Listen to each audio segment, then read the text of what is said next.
कृषि हैल्पलाइन में तुहाडा स्वागत है। तो आओ मिलते हैं सरदार सिकंदर सिंह जी नूं ते उन्हां तों जानते हैं इस मॉडर्न हाईटैक प्लांट बारे।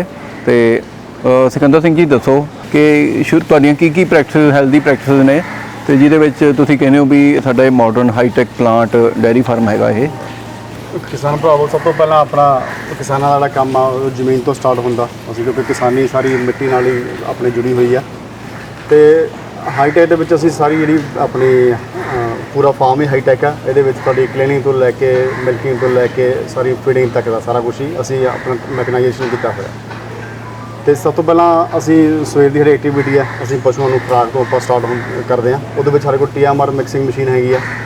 तो उहदे विच असीं प्रॉपर ग्रुप वाइज पशु दुੱਧ ਦੇ ਹਿਸਾਬ ਨਾਲ ਤੇ ਉਮਰ ਦੇ ਹਿਸਾਬ ਨਾਲ ਸਾਰਿਆਂ ਨੂੰ ਅਲੱਗ-ਅਲੱਗ ਡਾਈਟ ਉਹਨਾਂ ਦੀ ਬਣਾਈ ਜਾਂਦੀ ਆ। TMR ਮਸ਼ੀਨ ਦੇ ਵਿੱਚ ਕੀ ਹੁੰਦਾ, ਤੁਸੀਂ ਆਪਣਾ ਸਾਡੇ ਕੋਲ ਅਸੀਂ ਵਿੱਚ ਹਰੇ ਪੱਠੇ ਲੈ ਲਏ, ਆਪਾਂ ਮੱਕੀ ਦਾ ਸੈਲੇਜ ਬਣਿਆ ਹੁੰਦਾ, ਜਿਹਨੂੰ ਆਪਾਂ ਮੱਕੀ ਦਾ ਅਚਾਰ ਕਹਿ ਦਿੰਦੇ ਆ, ਉਹ ਹੁੰਦਾ। ਤੇ ਉਹ ਤੋਂ ਬਾਅਦ ਆਪਾਂ ਕੰਸਨਟਰੇਟ ਫੀਡ ਜਿਹਨੂੰ ਕਹਿੰਦੇ ਆਪਾਂ ਮੱਕੀ ਸੋਇਆਬੀਨ ਬਣੇ ਹੋਏ, ਉਹ ਸਾਰੀ ਅਸੀਂ ਪ੍ਰੋਪਰ ਨਿਊਟ੍ਰੀਸ਼ਨ ਦੇ ਹਿਸਾਬ ਨਾਲ ਜਿੰਨੀ ਐਨੀਮਲ ਦੀ ਰਿਕੁਆਇਰਮੈਂਟ ਹੁੰਦੀ ਆ ਉਹ ਇੱਕ ਪ੍ਰੋਪਰ ਡਾਈਟ ਬਣਾ ਕੇ ਇੱਕ ਅਲੱਗ-ਅਲੱਗ ਗਰੁੱਪ ਦੀ ਉਸਨੂੰ ਅਸੀਂ ਫੀਡ ਕਰਦੇ ਹਾਂ। ਉਹਦੇ ਵਿੱਚ ਪ੍ਰੋਪਰ ਕਿੰਨਾ ਵਜ਼ਨ, ਕਿੰਨੇ ਉਹਨੂੰ ਕਿਲੋ ਪੱਠਿਆਂ ਦੀ ਜ਼ਰੂਰਤ ਆ, ਕਿੰਨੀ ਉਹਨੂੰ ਪ੍ਰੋਟੀਨ ਦੀ ਜ਼ਰੂਰਤ ਆ, ਕਿੰਨੀ ਉਹਨੂੰ ਐਨਰਜੀ ਚਾਹੀਦੀ ਆ, ਉਹ ਸਾਰਾ ਇਹਦੇ ਵਿੱਚ ਡਾਈਟ ਪਲਾਨ ਅਸੀਂ ਲੈ ਕੇ ਨਿਊਟ੍ਰੀਸ਼ਨ ਐਕਸਪਰਟ ਤੋਂ ਅਤੇ ਉਹ ਆਪਣੇ ਫਾਰਮ ਦੇ ਵਿੱਚ ਇੱਕ ਕਰਦੇ ਹਾਂ। ਨੈਕਸਟ ਸਾਡੀ ਕਲੀਨਿੰਗ ਆ ਗਈ। ਕਲੀਨਿੰਗ ਦੇ ਵਿੱਚ ਕੀ ਹੈ, ਸਾਡਾ ਸਾਰੀ ਆਟੋਮੇਸ਼ਨ 'ਤੇ ਹੈਗਾ। ਅਸੀਂ ਆਪਣੇ ਟਰੈਕਟਰ ਦੇ ਨਾਲ ਸਕ੍ਰੈਪਰ ਨਾਲ ਸਾਰਾ ਸਾਡਾ ਮਨਿਊਰ ਸਕ੍ਰੈਪ ਕਰ ਦਿੰਦੇ ਹਾਂ ਅਤੇ ਇਹਦੇ ਵਿੱਚ ਕੋਈ ਲੇਬਰ ਨੂੰ ਦੀ ਵਾਲੀ ਲੋੜ ਨਹੀਂ ਪੈਂਦੀ। ਉਹ ਤੋਂ ਬਾਅਦ ਜਿਹੜਾ ਸਾਰਾ ਗੋਹਾ ਵਗੈਰਾ ਇਕੱਠਾ ਹੋ ਗਿਆ, ਅਸੀਂ ਪੱਕੇ ਪਿੱਟ ਬਣਾਏ ਹੋਏ ਨੇ। ਪਿੱਟਾਂ ਦੇ ਵਿੱਚੋਂ ਅਸੀਂ ਆਪਣਾ ਟੈਂਕਾਂ ਦੇ ਥਰੂ ਚੱਕ ਕੇ ਉਹਨੂੰ ਆਪਣੇ ਖੇਤਾਂ 'ਚ ਪਾਉਂਦੇ ਹਾਂ, ਜਿਸ ਕਰਕੇ ਸਾਨੂੰ ਖੇਤਾਂ ਦੇ ਵਿੱਚ ਬਹੁਤ ਜ਼ਿਆਦਾ ਫਰਟੀਲਾਈਜ਼ਰ ਜਾਂ ਆਪਾਂ ਕਹਿੰਦੇ ਵੀ ਰਸਾਇਣਿਕ ਖਾਦਾਂ ਦੀ ਜ਼ਰੂਰਤ ਨਹੀਂ ਪੈਂਦੀ ਹੈਗੀ। ਅਤੇ ਦੂਜਾ ਆਪਣਾ ਆ ਗਿਆ ਮਿਲਕਿੰਗ ਦਾ। ਮਿਲਕਿੰਗ ਦੇ ਵਿੱਚ ਸਾਡੇ ਕੋਲ ਮਿਲਕਿੰਗ ਪਾਰਲਰ ਲੱਗਿਆ ਹੋਇਆ, SCR ਕੰਪਨੀ ਦਾ ਅਸੀਂ ਇਜ਼ਰਾਈਲ ਤੋਂ ਇੰਪੋਰਟ ਕੀਤਾ ਸੀਗਾ। ਅਤੇ ਉਹਦੇ ਵਿੱਚ 12 ਪਸ਼ੂ ਇੱਕੋ ਟਾਈਮ ਮੇਰਾ ਦੀ ਚੁਆਈ ਹੋ ਜਾਂਦੀ ਆ। ਅਤੇ 1 ਘੰਟੇ ਵਿੱਚ ਕਰੀਬ 70 ਤੋਂ 80 ਪਸ਼ੂ ਅਸੀਂ ਉਹਦੇ ਵਿੱਚ ਸਾਡੇ ਸਿਰਫ 2 ਬੰਦੇ ਲੇਬਰ ਵਾਲੇ ਉਹ ਚੋ ਲੈਂਦੇ ਆ। ਉਹਦੇ ਵਿੱਚ ਵੀ ਕੀ ਆ ਵੀ ਪਸ਼ੂ ਨੂੰ ਸਿਰਫ ਮਸ਼ੀਨ ਲਾਉਣੀ ਆ, ਉਹ ਸਾਰੀ ਕੰਪਿਊਟਰਾਈਜ਼ ਮਸ਼ੀਨ ਹੈਗੀ ਆ। ਅਤੇ ਉਹਨੇ ਐਨੀਮਲ ਦਾ ਦੁੱਧ ਬਾਈ ਚਾਂਸ ਕੋਈ ਖਰਾਬ ਆ, ਕੋਈ ਥੋੜ੍ਹੀ ਬਹੁਤੀ ਇਨਫੈਕਸ਼ਨ ਉਹਦੇ ਵਿੱਚ ਹੈਗੀ ਆ, ਤਾਂ ਉਹ ਮਸ਼ੀਨ ਅਲਾਓ ਨਹੀਂ ਕਰੂਗੀ ਉਹਦੀ ਮਿਲਕਿੰਗ ਹੋ ਸਕੇ। ਉਹਨੂੰ ਅਸੀਂ ਬੰਦਾ ਸਾਡਾ ਹੱਥ ਨਾਲ ਚੋਊਗਾ ਅਤੇ ਉਹ ਜੇ ਪੀਣ ਦੇ ਲਾਇਕ ਨਹੀਂ ਹੈਗਾ ਤਾਂ ਅਸੀਂ ਉਹਨੂੰ ਡੰਪ ਕਰਦੇ ਹਾਂ। ਅਤੇ ਉਹ ਮਸ਼ੀਨ ਦੇ ਵਿੱਚ ਨਾਲ ਜੁੜੀ ਹੈ ਸਾਰੀ ਪਸ਼ੂਆਂ ਦੀ ਹੈਲਥ ਦਾ ਰਿਕਾਰਡ ਸਾਰਾ, ਉਹਨੇ ਕਿੰਨਾ ਦੁੱਧ ਦਿੱਤਾ, ਕਿੰਨਾ ਟਾਈਮ ਦੀ ਉਹ ਸੂਈ ਹੋਈ ਆ, ਗੱਭਣ ਆ, ਸਾਰਾ ਸਟੇਟਸ ਉਹਦਾ ਉਹ ਸਾਰਾ ਕੰਪਿਊਟਰ ਵਿੱਚ ਸੌਫਟਵੇਅਰ ਸਾਰਾ ਕੰਟਰੋਲ ਕੀਤਾ ਜਾਂਦਾ। ਦੁੱਧ ਦੇ ਵਿੱਚ ਆਉਂਦਾ ਵੀ ਕੁਆਲਿਟੀ ਤੇ ਪਿਓਰਿਟੀ ਦੀ ਗੱਲ ਆਉਂਦੀ ਹੈ, ਉਹਦੇ ਲਈ ਤੁਸੀਂ ਕਿਹੜੀਆਂ ਗੱਲਾਂ ਦਾ ਧਿਆਨ ਰੱਖਦੇ ਹੋ? ਬਿਲਕੁਲ ਕਿਸਾਨ ਭਰਾਵੋ, ਅਸੀਂ ਦੁੱਧ ਦੀ ਆਪਣੀ ਮਾਰਕੀਟਿੰਗ ਕਰਦੇ ਹਾਂ ਸਾਡੇ ਨੇੜੇ ਸ਼ਹਿਰ ਪਟਿਆਲਾ ਦੇ ਵਿੱਚ। ਅਤੇ ਅਸੀਂ ਇੱਥੇ ਫਾਰਮ ਦੇ ਉੱਪਰ ਹੀ ਦੁੱਧ ਪੈਕ ਕੀਤਾ ਜਾਂਦਾ ਹੈ ਅਤੇ ਇੱਥੋਂ ਸਾਡੀਆਂ ਗੱਡੀਆਂ ਆ ਕੇ ਡੋਰ ਟੂ ਡੋਰ ਸਪਲਾਈ ਕਰਦੇ ਹਾਂ। ਪਿਓਰਿਟੀ ਦੇ ਵਿੱਚ ਦੇਖੋ, ਕੁਆਲਿਟੀ ਦਾ ਜ਼ਮਾਨਾ ਬਿਲਕੁਲ ਹੈਗਾ ਜੀ। ਤੁਸੀਂ ਕਿਸੇ ਕਸਟਮਰ ਤੋਂ ਆਪਾਂ ਕੁਛ ਲੈ ਰਹੇ ਹਾਂ ਤਾਂ ਉਹਦਾ ਆਪਾਂ ਨੂੰ ਕੁਆਲਿਟੀ ਉਹਨਾਂ ਨੂੰ ਦੇਣੀ ਪੈਣੀ ਹੈ। ਜੇ ਤੁਸੀਂ ਆਪਣੀ ਬ੍ਰਾਂਡ ਨੂੰ ਅੱਗੇ ਐਸਟੈਬਲਿਸ਼ ਕਰਨਾ ਮਾਰਕੀਟ ਦੇ ਵਿੱਚ, ਕੁਆਲਿਟੀ ਸਾਡੀ ਜ਼ਮੀਨ ਤੋਂ ਸਟਾਰਟ ਹੋ ਜਾਂਦੀ ਆ। ਅਸੀਂ ਬਹੁਤ ਹੀ ਘੱਟ ਰਸਾਇਣਿਕ ਖਾਦਾਂ ਦੀ ਵਰਤੋਂ ਕਰਦੇ ਹਾਂ। ਵੱਧ ਤੋਂ ਵੱਧ ਸਾਡੀ ਆਪਣੀ ਦੇਸੀ ਰੂੜੀ ਖਾਦ ਜਾਂ ਆਪਾਂ ਗੋਬਰ ਖੇਤਾਂ ਵਿੱਚ ਪਾਇਆ ਜਾਂਦਾ। ਉਸ ਤੋਂ ਬਾਅਦ ਉੱਥੋਂ ਫਿਰ ਪਹਿਲਾਂ ਗ੍ਰੀਨ ਪਾਊਡਰ ਆ ਉਹ ਕਰਕੇ ਜਾਨਵਰਾਂ ਤੱਕ ਪਹੁੰਚਦਾ। ਉਹਦੇ ਵਿੱਚ ਕੋਈ ਵੀ ਫਰਟੀਲਾਈਜ਼ਰ ਨਹੀਂ ਹੁੰਦਾ, ਕੋਈ ਅਸੀਂ ਪੈਸਟੀਸਾਈਡ ਦੀ ਉਹਦੇ ਬਹੁਤ ਨਾਮਾਤਰ ਯੂਜ਼ ਹੁੰਦੇ ਨੇ।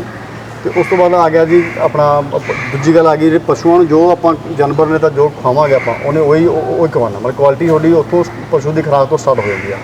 ਅਸੀਂ ਖੁਰਾਕ ਦੇ ਵਿੱਚ ਪ੍ਰੋਪਰ ਉਹਨੂੰ ਬੈਲੈਂਸ ਲੈ ਕੇ ਚੱਲਦੇ ਹਾਂ। ਉਹਦੇ ਵਿੱਚ ਕਿੰਨਾ ਪ੍ਰੋਟੀਨ ਚਾਹੀਦਾ ਐਨੀਮਲ ਨੂੰ, ਕਿੰਨੀ ਪ੍ਰੋਟੀਨ ਦੀ ਰਿਕੁਆਇਰਮੈਂਟ ਹੈਗੀ ਆ, ਕਿੰਨੀ ਉਹਨੂੰ ਐਨਰਜੀ ਚਾਹੀਦੀ ਹੈ, ਕੀ ਕਾਰਬੋਹਾਈਡਰੇਟ ਚਾਹੀਦੇ ਨੇ, ਮਿਨਰਲਸ, ਵਿਟਾਮਿਨ, ਸਾਰਾ ਪ੍ਰੋਪਰ ਇੱਕ ਡਾਈਟ ਨਿਊਟ੍ਰੀਸ਼ਨ ਦੇ ਐਕਸਪਰਟ ਤੋਂ ਲੈ ਕੇ ਅਸੀਂ ਪ੍ਰੋਪਰ ਡਾਈਟ ਚਾਰਟ ਬਣਾ ਕੇ ਜਿਵੇਂ ਆਪਾਂ ਅੱਜ ਕੱਲ੍ਹ ਹਿਊਮਨ ਦੇ ਵਿੱਚ ਕਰਦੇ ਹਾਂ ਉਸੇ ਤਰ੍ਹਾਂ ਅਸੀਂ ਇਹਨਾਂ ਨੂੰ ਦਿੰਦੇ ਹਾਂ।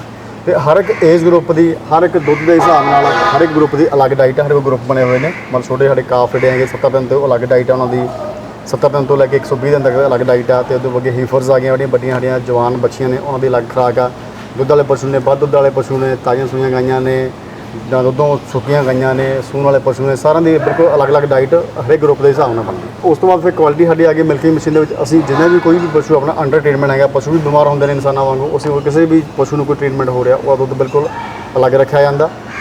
ਇਨਸਾਨਾਂ ਦੇ ਲਈ ਪੀਣ ਯੋਗ ਦੁੱਧ ਹੈ ਜਿਹੜਾ ਉਹੀ ਆਪਣਾ ਅਸੀਂ ਅੱਗੇ ਮਾਰਕੀਟ ਸਪਲਾਈ ਕੀਤਾ ਜਾਂਦਾ। ਅਦਰਵਾਈਜ਼ ਕੋਈ ਪਸ਼ੂ ਬਿਮਾਰ ਹੈਗਾ, ਕਿਸੇ ਨੂੰ ਕੋਈ ਐਂਟੀਬਾਇਓਟਿਕ ਲੱਗਿਆ ਹੋਇਆ, ਅਸੀਂ ਬਿਲਕੁਲ ਦੁੱਧ ਨੂੰ ਅਲੱਗ ਰੱਖਦੇ ਹਾਂ। ਅਤੇ ਦੁੱਧ ਦੇ ਵਿੱਚ ਆਪਣਾ ਸੋਮੈਟਿਕ ਸੈਲ ਕੰਟਰੋਲ ਹੈਗਾ, ਕਿਸੇ ਵੀ ਹਾਰਮੋਨ ਦਾ ਕੋਈ ਯੂਜ਼ ਨਹੀਂ ਹੈਗਾ ਜੀ, ਕੋਈ ਇੰਜੈਕਸ਼ਨ ਨਹੀਂ ਕਿਸੇ ਪਸ਼ੂ ਨੂੰ ਆਇਆ ਜਾਂਦਾ ਦੁੱਧ ਚੋਣ ਦੇ ਵਾਸਤੇ ਜਾਂ ਅਤੇ ਉਹਨੂੰ ਚੰਗੀ ਡਾਈਟ ਦਿੱਤੀ ਜਾਂਦੀ ਹੈ। ਅਤੇ ਸਾਫ਼ ਸੁਥਰੇ ਤਰੀਕੇ ਨਾਲ ਹਾਈਜੀਨ ਸਾਡੀ ਜਿਹੜੀ ਮਿਲਕਿੰਗ ਮਸ਼ੀਨ ਆ ਪੂਰੇ ਹਾਈਜੀਨ ਤਰੀਕੇ ਨਾਲ ਬਿਨਾਂ ਕਿਸੇ ਹੱਥ ਲੱਗੇ, ਲੇਬਰ ਦਾ ਹੱਥ ਲੱਗੇ ਤੋਂ ਦੁੱਧ ਦੇ ਗਾਂ ਦੇ ਥਾਣਾ ਦੇ ਵਿੱਚ ਦੁੱਧ ਕੱਢਣ ਤੋਂ ਲੈ ਕੇ ਪੈਕਿੰਗ ਕਰਨ ਤੱਕ ਕਿਸੇ ਵੀ ਲੇਬਰ ਦਾ ਕੋਈ ਵੀ ਹਿਊਮਨ ਟੱਚ ਨਹੀਂ ਹੁੰਦਾ। हाँ जी, कृषि हेल्पलाइन ਦੇ ਕਿਸਾਨ ਵੀਰਾਂ ਨੂੰ ਦੱਸੋ ਸਰ ਵੀ ਤੁਸੀਂ ਕਿੱਥੇ ਮਾਰਕੀਟ ਕਰਦੇ ਹੋ, ਡਾਇਰੈਕਟ ਮਾਰਕੀਟਿੰਗ ਕਿਵੇਂ ਕਰਦੇ ਹੋ ਤੁਸੀਂ?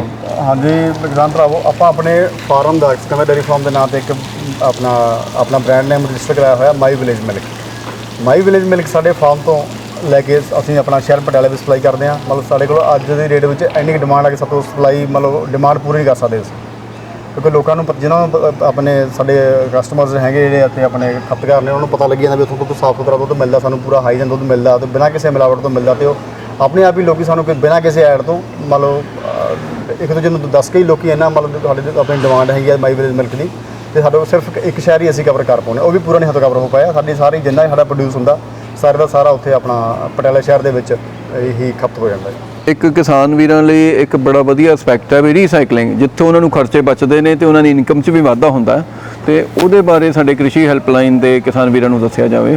ਹਾਂਜੀ, ਜਿਵੇਂ ਕਿ ਆਪਣੇ ਪੰਜਾਬ ਦੇ ਵਿੱਚ ਆਪਾਂ ਆਪਣੇ ਬਜ਼ੁਰਗਾਂ ਤੋਂ ਸਾਰੀ ਖੇਤੀਬਾੜੀ ਸਿੱਖੀ ਆ ਅਤੇ ਸ਼ੁਰੂ ਤੋਂ ਲੈ ਕੇ ਹੁਣ ਤੱਕ ਵੀ ਆਪਾਂ ਜਿਹੜੀ ਰੂੜੀ ਨੂੰ ਬੜਾ ਸਾਡੇ ਬਜ਼ੁਰਗ ਤਾਂ ਇਹਨੂੰ ਸੋਨਾ ਹੀ ਆਖਦੇ ਸੀਗੇ ਅਤੇ ਇਹਨੂੰ ਬੜਾ ਸਾਂਭ ਕੇ ਰੱਖਿਆ ਜਾਂਦਾ। ਅਸੀਂ ਆਪਣੇ ਸਾਰੇ ਜਿੰਨਾ ਵੀ ਸਾਡੇ ਕੋਲ 200 ਪਸ਼ੂ ਹੈਗੇ ਉਹਨਾਂ ਦਾ ਸਾਰਾ ਵੀ ਗੋਬਰ ਅਤੇ ਉਹਨਾਂ ਦਾ ਬਲਕਿ ਯੂਰਨ ਤੱਕ ਵੀ ਅਸੀਂ ਸਾਰਾ ਸਟੋਰ ਕਰਦੇ ਹਾਂ ਅਤੇ ਉਹਨੂੰ ਸਟੋਰ ਕਰਨ ਤੋਂ ਬਾਅਦ 1 ਸਾਲ ਦੇ ਬਾਅਦ ਅਸੀਂ ਆਪਣੇ ਖੇਤਾਂ ਵਿੱਚ ਉਹਨੂੰ ਰੀਸਾਈਕਲ ਕਰਦੇ ਹਾਂ। ਅਤੇ ਉਸ ਤੋਂ ਆਪਣਾ ਰੀਸਾਈਕਲ ਕਰਨ ਤੋਂ ਬਾਅਦ ਸਾਨੂੰ ਉਹਦਾ ਬੈਨੀਫਿਟ ਇਹ ਹੈ ਵੀ ਸਾਡੇ ਖੇਤਾਂ ਦੇ ਵਿੱਚ ਬਹੁਤ ਹੀ ਜਿਹੜੀਆਂ ਫਸਲਾਂ ਦੀ ਬਿਮਾਰੀਆਂ ਨੇ ਉਹ ਬਹੁਤ ਨਾ ਮਾਤਰੀ ਰਹਿ ਗਈਆਂ। ਦੂਜਾ ਅਸੀਂ ਜਿਹੜਾ ਆਪਣੇ ਰਸਾਇਣਿਕ ਖਾਦਾਂ ਨੇ ਜਿਵੇਂ ਯੂਰੀਆ DAP ਹੋ ਗਿਆ ਅਤੇ ਇਹਨਾਂ ਦੀ ਸਾਨੂੰ ਬਹੁਤ ਹੀ ਘੱਟ ਜ਼ਰੂਰਤ ਪੈਂਦੀ ਹੈ, ਕਿਉਂਕਿ ਜਿੰਨੇ ਵੀ ਫਸਲਾਂ ਨੂੰ ਨਿਊਟ੍ਰੀਐਂਟ ਚਾਹੀਦੇ ਨੇ ਉਹ ਸਾਡੇ ਆਪਣੇ ਪਸ਼ੂਆਂ ਦੀ ਰਹਿੰਦ ਖੂੰਹਦ ਜਿਹੜਾ ਗੋਬਰ ਦੇ ਯੂਰਨ ਦੇ ਵਿੱਚੋਂ ਹੀ ਪੂਰੇ ਸਾਰੇ ਹੋ ਜਾਂਦੇ ਨੇ। ਸਾਨੂੰ ਫਰਟੀਲਾਈਜ਼ਰ ਦੀ ਬਹੁਤ ਹੀ ਘੱਟ ਜ਼ਰੂਰਤ ਪੈਂਦੀ ਹੈ ਅਤੇ ਉਹਦੇ ਨਾਲ ਸਾਡਾ ਖਰਚਾ ਵੀ ਘੱਟਦਾ ਹੈਗਾ ਅਤੇ ਸਾਨੂੰ ਆਪਣਾ ਅਤੇ ਸਾਡੀ ਫਸਲ ਵੀ ਚੰਗੀ ਹੁੰਦੀ ਆ। ਅਤੇ ਉਹਦੇ ਫਸਲ ਦੇ ਵਿੱਚ ਵੀ ਮਤਲਬ ਜਿਹੜੀਆਂ ਆਪਾਂ ਕਹਿ ਲਈਏ ਵੀ ਨੀਚੇ ਆਪਣਾ ਆਪਾਂ ਵੱਡੇ ਕਿਸਾਨ ਭਰਾ ਸਾਡੇ ਫਰਟੀਲਾਈਜ਼ਰ ਅਸੀਂ ਜ਼ਿਆਦਾ ਵਰਤਦੇ ਹਾਂ, ਉਹਦੇ ਨਾਲ ਸਾਡੇ ਨੀਚੇ ਦਾ ਗਰਾਊਂਡ ਲੈਵਲ 'ਤੇ ਪਾਣੀ ਆ ਉਹ ਵੀ ਖਰਾਬ ਹੋ ਰਿਹਾ ਅਤੇ ਉਹਦੇ ਵਿੱਚ ਵੀ ਆਪਾਂ ਨੂੰ ਹੈਲਪ ਮਿਲਦੀ ਹੈ। ਅਸੀਂ ਤਾਂ ਮੈਂ ਫਿਰ ਵੀ ਭਰਾਵਾਂ ਨੂੰ ਬੇਨਤੀ ਕਰੂੰਗਾ ਵੀ ਜਿੰਨਾ ਵੱਧ ਤੋਂ ਵੱਧ ਹੋ ਸਕੇ ਆਪਾਂ ਆਪਣਾ ਜਿਹੜੀਆਂ ਰਸਾਇਣਿਕ ਖਾਦਾਂ ਨੇ ਅਤੇ ਉਸ ਤੋਂ ਜਿੰਨਾ ਗੁਰੇਜ਼ ਹੋ ਸਕੇ ਕਰੀਏ। ਆਪਾਂ ਆਪਣੇ ਫਾਰਮਾਂ ਦੇ ਜਿਹੜੀ ਹੈਗਾ ਦੇਸੀ ਰੂੜੀ ਖਾਦ ਆ ਉਸ ਦੀ ਵਰਤੋਂ ਵਧਾਈਏ ਅਤੇ ਬਲਕਿ ਅਸੀਂ ਇਹਦੇ ਵਿੱਚ ਹੋਰ ਵੀ ਅੱਗੇ ਜਾ ਕੇ ਸਾਡਾ ਵੀ ਪਲੈਨਿੰਗ ਹੈਗੀ ਆ। ਅਸੀਂ ਕੰਪੋਸਟ ਜਿਵੇਂ ਬਰਮੀ ਕੰਪੋਸਟ ਕਹਿੰਦੇ ਹਾਂ, ਅਸੀਂ ਉਹ ਵੀ ਅੱਗੇ ਪਲਾਨ ਕਰ ਰਹੇ ਹਾਂ ਵੀ ਉਹ ਵੀ ਬਣਾ ਕੇ ਆਪਣੇ ਖੇਤਾਂ ਵਿੱਚ ਪਾਈ ਜਾਵੇ ਤਾਂ ਜੋ ਅਸੀਂ ਜਿਹੜਾ ਫਰਟੀਲਾਈਜ਼ਰ ਤੋਂ ਬਿਲਕੁਲ ਹੀ ਛੁਟਕਾਰਾ ਪਾ ਸਕੀਏ।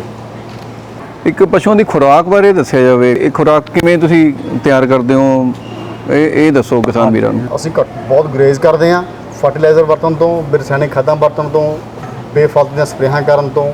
ਜੇ ਕੋਈ ਸਪਰੇਅ ਹੁੰਦੀ ਵੀ ਹੈ ਤਾਂ ਉਹਨੂੰ ਪ੍ਰੋਪਰ ਟਾਈਮ ਦੇਣਾ। ਇਹ ਨਹੀਂ ਹੈ ਵੀ ਅੱਜ ਸਪਰੇਅ ਕੀਤੀ ਖੇਤ ਦੇ ਵਿੱਚ ਕੱਲ੍ਹ ਨੂੰ ਪੱਠੇ ਵੱਡੇ ਪਸ਼ੂ ਨੂੰ ਪਾਵੇ, ਇੱਦਾਂ ਕਦੇ ਨਹੀਂ ਕਰਦੇ ਅਸੀਂ। ਉਹਨੂੰ ਪ੍ਰੋਪਰ ਜਿਹੜੀਆਂ ਗਾਈਡਲਾਈਨਸ ਕੰਪਨੀ ਦੀਆਂ ਹੁੰਦੀਆਂ ਨੇ ਜਾਂ ਸਾਡੀ PAU ਦੀਆਂ ਜੋ ਗਾਈਡਲਾਈਨਸ ਹੈਗੀਆਂ ਵੀ ਇੰਨੇ ਦਿਨ ਦਾ ਉਹਦਾ ਵਕਫਾ ਚਾਹੀਦਾ ਵਿੱਚ ਉਹਦੇ, ਅਸੀਂ ਉਹਨੂੰ ਪੂਰਾ ਕਰਕੇ ਫਿਰ ਹੀ ਉਹ ਅੱਗੇ ਪੱਠੇ ਕੱਢਦੇ। ਅਤੇ ਦੂਜੀ ਹੈਗੀ ਆਪਣੀ ਦੂਜੀ ਖੁਰਾਕ, ਇਹ ਹੈਗਾ ਗ੍ਰੀਨ ਫੋਡਰ ਸਾਡੇ ਕੋਲ ਦੇਖੋ ਅਸੀਂ ਗਰਮੀਆਂ ਵਿੱਚ ਸਾਡੇ ਕੋਲ ਮੱਕੀ ਦਾ ਚਾਰਾ ਬਹੁਤ ਵਧੀਆ ਹੁੰਦਾ, ਸਰਦੀਆਂ ਵਿੱਚ ਅਸੀਂ ਰਾਈ ਘਾਹ, ਬਰਸੀਮ ਅਤੇ ਲੂਸਨ ਅਸੀਂ ਮਤਲਬ ਕੋਸ਼ਿਸ਼ ਕਰੀਦਾ ਵੀ ਹਰ ਤਰ੍ਹਾਂ ਦਾ ਚਾਰਾ ਜਿਹੜਾ ਪਸ਼ੂਆਂ ਨੂੰ ਖਵਾਇਆ ਜਾਵੇ। ਸਾਡੇ ਕੋਲ ਤਕਰੀਬਨ 4 ਚਾਰੇ ਅਸੀਂ ਆਪਣੇ ਫਾਰਮ ਦੇ ਉੱਪਰ ਅਸੀਂ ਉਹਦੀ ਖੇਤੀ ਕਰਦੇ ਹਾਂ, ਮੱਕੀ, ਬਰਸੀਮ, ਰਾਈ ਗਰਾਸ ਅਤੇ ਅਲਫਾ ਜਿਹਨੂੰ ਆਪਾਂ ਕਹਿੰਦੇ ਲੂਸਨ ਦੀ ਖੇਤੀ ਕਰਦੇ ਹਾਂ। ਦੂਜੀ ਖੁਰਾਕ ਦੇ ਵਿੱਚ ਉਹਦਾ ਪ੍ਰੋਪਰ ਉਹਦਾ ਮਤਲਬ ਪੂਰਾ ਸਟੇਜ ਦਾ ਧਿਆਨ ਰੱਖਿਆ ਜਾਂਦਾ ਵੀ ਕਿਸ ਸਟੇਜ 'ਤੇ ਵੱਧ ਤੋਂ ਵੱਧ ਨਿਊਟ੍ਰੀਐਂਟ ਹੈਗੇ ਉਹਦੇ 'ਤੇ ਉਸ ਸਟੇਜ 'ਤੇ ਉਹਨੂੰ ਕੱਟ ਲਿਆ ਜਾਂਦਾ। ਅਤੇ ਦੂਜਾ ਉਹਦੇ ਵਿੱਚ ਕਿਸੇ ਵੀ ਤਰ੍ਹਾਂ ਦਾ ਕੋਈ ਉੱਲੀ, ਕੋਈ ਫੰਗਸ, ਕੋਈ ਟੌਕਸਿਨ ਵਗੈਰਾ ਦਾ ਪੂਰਾ ਧਿਆਨ ਰੱਖਿਆ ਜਾਂਦਾ ਹੈਗਾ ਵੀ ਉਹ ਸਾਡੀ ਜਿਹੜੀ ਖੁਰਾਕ ਹੁੰਦੀ ਆ ਉਹ ਬਿਲਕੁਲ ਉੱਲੀ ਰਹਿਤ ਔਰ ਚੰਗੀ ਸਮੈਲ ਵਾਲੀ ਔਰ ਬਿਲਕੁਲ ਤਾਜ਼ੀ ਖੁਰਾਕ ਅਸੀਂ ਆਪਣੇ ਪਸ਼ੂਆਂ ਨੂੰ ਦਿੰਦੇ ਹਾਂ, ਤਾਂ ਜੋ ਪਸ਼ੂਆਂ ਦੇ ਅੱਗੇ ਜਿਹੜਾ ਦੁੱਧ ਆ ਉਹ ਵੀ ਬਿਲਕੁਲ ਉਹਦੀ ਕੁਆਲਿਟੀ ਨੂੰ ਅਸੀਂ ਹੋਰ ਇੰਪਰੂਵ ਕਰ ਸਕੀਏ। ਸਾਡੀ ਕੋਸ਼ਿਸ਼ ਹੁੰਦੀ ਹੈ ਵੀ ਅਸੀਂ ਪਸ਼ੂਆਂ ਨੂੰ ਬਿਲਕੁਲ ਸਾਫ਼ ਸੁਥਰੀ ਖੁਰਾਕ ਬਿਨਾਂ ਕਿਸੇ ਜ਼ਹਿਰ ਮੁਕਤ ਹੋਵੇ, ਉੱਲੀ ਤੋਂ ਮੁਕਤ ਹੋਵੇ ਉਹ ਦਈਏ, ਤਾਂ ਜੋ ਸਾਡੇ ਦੁੱਧ ਦੀ ਜਿਹੜੀ ਗੁਣਵੱਤਾ ਹੋਰ ਸੁਧਰ ਸਕੇ। ਸਿਕੰਦਰ ਸਿੰਘ, ਇੱਕ ਆਮ ਪੰਜਾਬੀ ਕਿਸਾਨਾਂ ਦੀ ਧਾਰਨਾ ਹੈ ਕਿ ਜਿਹੜਾ ਡੇਅਰੀ ਫਾਰਮਿੰਗ ਦਾ ਕਿੱਤਾ ਇਹ ਘਾਟੇ ਵਾਲਾ ਕਿੱਤਾ, ਅਤੇ ਜਦ ਕਿ ਅਸੀਂ ਜਦੋਂ ਤੁਹਾਡੇ ਡੇਅਰੀ ਫਾਰਮ 'ਚ ਆਏ ਹਾਂ, ਹਾਈਟੈਕ ਮਾਡਰਨ ਡੇਅਰੀ ਫਾਰਮ ਦੇਖ ਕੇ ਸਾਨੂੰ ਤਾਂ ਕਿਸੇ ਪਾਸੇ ਨਹੀਂ ਲੱਗਦਾ ਵੀ ਇਹ ਘਾਟੇ ਵਾਲਾ ਕਿੱਤਾ ਹੈਗਾ। ਅਤੇ ਤੁਸੀਂ ਇਹ ਦੱਸੋ ਕਿਸਾਨ ਵੀਰਾਂ ਨੂੰ ਕਿ ਕਿੱਥੇ ਕੀ ਪ੍ਰੋਬਲਮਸ ਇਹ ਇੱਥੇ ਆਉਂਦੀਆਂ ਨੇ ਕਿ ਕਿਸਾਨ ਵੀਰਾਂ ਲਈ ਇਹ ਘਾਟੇ ਦਾ ਸੌਦਾ ਬਣ ਜਾਂਦਾ। ਹਾਂਜੀ, ਜਿਵੇਂ ਤੁਸੀਂ ਮੈਨੂੰ ਕੁਐਸਚਨ ਕੀਤਾ ਵੀ ਘੱਟ ਦਾ ਸੌਦਾ, ਬਿਲਕੁਲ ਮੈਂ ਕਦੇ ਵੀ ਘੱਟ ਦਾ ਸੌਦਾ ਨਹੀਂ ਰਿਹਾ ਹੈਗਾ। ਅਸੀਂ ਸ਼ੁਰੂ ਤੋਂ ਜਿਹੜਾ ਮਤਲਬ ਪਸ਼ੂ ਆ ਡੇਅਰੀ ਫਾਰਮਿੰਗ ਹੈ ਕਿਸਾਨ ਦੀ ਰੀੜ੍ਹ ਦੀ ਹੱਡੀ ਦਾ ਰੋਲ ਅਦਾ ਕਰਦਾ। ਇੱਕ ਸਹਾਇਕ ਧੰਦਾ ਨਾ ਹੋ ਕੇ ਅੱਜ ਇੱਕ ਇਹਨੂੰ ਅਸੀਂ ਕਮਰਸ਼ੀਅਲ ਲੈਵਲ 'ਤੇ ਵੀ ਆਪਣੇ ਕਿਸਾਨ ਅਪਣਾ ਸਕਦੇ ਨੇ। ਇੱਕ ਡੇਅਰੀ ਫਾਰਮਿੰਗ ਐਸਾ ਧੰਦਾ ਹੈਗਾ ਜਿਹਦੇ ਵਿੱਚ ਤੁਹਾਨੂੰ ਆਊਟਪੁੱਟ ਬੜੀ ਜਲਦੀ ਇਨਕਮ, ਥੋੜੀ ਅੱਜ ਤੁਸੀਂ ਪਸ਼ੂ ਲਿਆਂਦਾ ਸਵੇਰ ਨੂੰ ਥੋੜੀ ਇਨਕਮ ਸਟਾਰਟ ਹੋ ਜਾਂਦੀ ਹੈ। ਕਿਸੇ ਵੀ ਇੰਡਸਟਰੀ ਦੇ ਵਿੱਚ ਇੰਨੀ ਜਲਦੀ ਤੁਸੀਂ ਇਨਕਮ ਨਹੀਂ ਲੈ ਸਕਦੇ। रही गल घाटे वाली, घाटे दे विच की है जी, अपना किसान भरा एक तो थोड़ी जी गलती करते हैं भी बड़ी अपना बैंकों तो कर्जा ले लिया, वो सही तरीके नाल फार्म के उपर ना लाया तो इधर उधर खर्चा हो गया। उस एक बहुत बड़ी एक कोताही ये भी होई ने, क्योंकि किसान जिहड़ा है उन्हें विचार ने पहले ही कर देना हुंदा। मैं किसान भरावां नूं बेनती करदा, तुसीं डेयरी फार्म लई किसी भी पासों कोई बैंक तो लोन लिया, उन्होंने पूरे का पूरा अपने फार्म के उपर लाओ, पूरा ध्यान रखो। 4 चीज़ां इहदे विच मेन ने।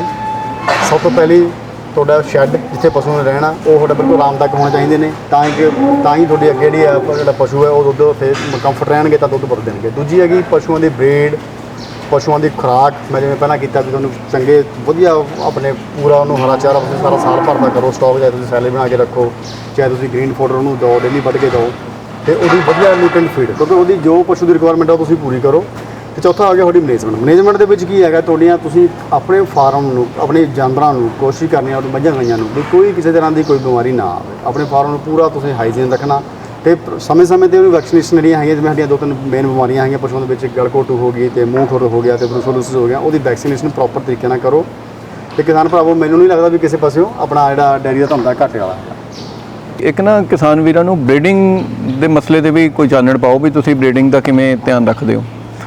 ਬਿਲਕੁਲ ਜੀ, ਅਸੀਂ ਆਪਣੇ ਫਾਰਮ ਦੇ ਉੱਪਰ ਅਸੀਂ ਜਿਹੜੇ ਮਤਲਬ ਚੰਗੀ ਕੁਆਲਿਟੀ ਦਾ ਜਿਹੜਾ ਜੈਨੇਟਿਕ ਆ, ਚੰਗੀ ਕੁਆਲਿਟੀ ਆਪਾਂ ਸੀਮਨ ਦੀ ਜਿਹੜੀ ਕੁਆਲਿਟੀ ਆ ਉਹ ਬਹੁਤ ਜ਼ਰੂਰੀ ਹੈ, ਕਿਉਂਕਿ ਜਿਹੜੀ ਤੁਹਾਡੀ ਜਿਹੜੇ ਇੱਕ ਪਸ਼ੂ ਤਿਆਰ ਕਰਨ ਦੇ ਵਿੱਚ ਆਪਾਂ ਨੂੰ 2-2.5 ਸਾਲ ਦੀ ਜਿਹੜੀ ਮਿਹਨਤ ਹੁੰਦੀ ਆ। ਜੇ ਤੁਸੀਂ ਉਹ ਜੈਨੇਟਿਕ ਚੰਗਾ ਨਹੀਂ ਹੈਗਾ, ਮਤਲਬ ਚੰਗਾ ਤੁਸੀਂ ਉਹਨੂੰ ਆਪਣਾ ਜਿਹੜਾ ਸੀਮਨ ਚੰਗਾ ਨਹੀਂ ਵਰਤਿਆ, ਮਤਲਬ ਉਹਦੇ ਘੱਟੋ ਘੱਟ ਤੁਹਾਨੂੰ ਜੈਨੇਟਿਕਲੀ ਉਹਦੇ ਪਤਾ ਹੋਵੇ ਵੀ ਇਹਦੇ ਜਿਹੜੀਆਂ ਇਹਦੀ ਪ੍ਰੋਜਨੀ ਟੈਸਟ ਲਓ, ਅੱਜ ਕੱਲ੍ਹ ਤਾਂ ਆ ਗਿਆ ਬੜਾ ਵਧੀਆ ਟੈਕਨੋਲੋਜੀ, ਵੀ ਤੁਹਾਨੂੰ ਇੱਕ ਕੰਪਨੀ ਰਿਕਾਰਡ ਪ੍ਰੋਵਾਈਡ ਕਰਾਉਂਦੀਆਂ ਨੇ ਜਿਹੜੇ ਇਹ ਸਾਡੇ ਕੋਲ ਬੋਲਦਾ ਸੀਮਨ ਹੈਗਾ, ਇਹਦੀਆਂ ਅੱਗੇ ਜਿਹੜੀ ਪ੍ਰੋਜਨੀ ਟੈਸਟ ਇਹਦੀਆਂ ਜਿਹੜੀਆਂ ਧੀਆਂ ਨੇ ਡਾਕਟਰਸ ਦਾ ਉਹਦਾ ਕੀ ਰਿਕਾਰਡ ਆ, ਉਹ ਤੁਸੀਂ ਕਿਸਾਨ ਭਰਾਵਾਂ ਨੂੰ ਥੋੜ੍ਹੀ ਆਪ ਉਹਦੀ ਟ੍ਰੇਨਿੰਗ ਲੈਣੀ ਚਾਹੀਦੀ ਆ ਵੀ ਕਿਸ ਤਰ੍ਹਾਂ ਉਹਦੀ ਬਰੀਡਿੰਗ ਕਰਨੀ ਹੈ। ਦੂਜੀ ਗੱਲ ਇਹ ਵੀ ਇਨਬਰੀਡਿੰਗ ਦੀ ਬੜੀ ਸਮੱਸਿਆ ਹੈਗੀ ਆ, ਪੂਰੇ ਹਰੇਕ ਪਸ਼ੂ ਦਾ ਰਿਕਾਰਡ ਰੱਖੋ ਤੁਸੀਂ, ਉਹ ਕਿਹੜੇ ਸਾਲ ਦਾ ਤੁਹਾਡੇ ਕੋਲ ਜਿਹੜੀ ਗਾਂ ਜਾਂ ਮੱਝ ਹੈਗੀ ਆ, ਉਹਨੂੰ ਤੁਸੀਂ ਕਿਹੜੇ ਸਾਲ ਦਾ ਅੱਗੇ ਲਾਉਣਾ, ਉਹ ਤੁਸੀਂ ਪੂਰਾ ਜਿਹੜਾ ਰਿਕਾਰਡ ਰੱਖਣਾ ਬਹੁਤ ਜ਼ਰੂਰੀ ਆ। ਨਹੀਂ ਤਾਂ ਆਪਾਂ ਇਨਬਰੀਡਿੰਗ ਕਰਕੇ ਉਹ ਦੁੱਧ ਮਤਲਬ ਵਧਾਉਣ ਦੀ ਬਜਾਏ ਆਪਣੀ ਨਸਲ ਆ ਉਹ ਖਰਾਬ ਕਰ ਬੈਠਦੇ ਹਾਂ। ਮਤਲਬ ਮੈਂ ਇਹ ਕਹੂੰਗਾ ਵੀ ਤੁਸੀਂ ਆਪਣਾ ਜਿਹੜਾ ਬਰੀਡਿੰਗ ਦਾ ਰਿਕਾਰਡ ਪ੍ਰੋਪਰ, ਉਹਦੀ ਟ੍ਰੇਨਿੰਗ ਤੁਹਾਨੂੰ ਪਤਾ ਹੋਣਾ ਚਾਹੀਦਾ ਵੀ ਕਿਸ ਤਰ੍ਹਾਂ ਦਾ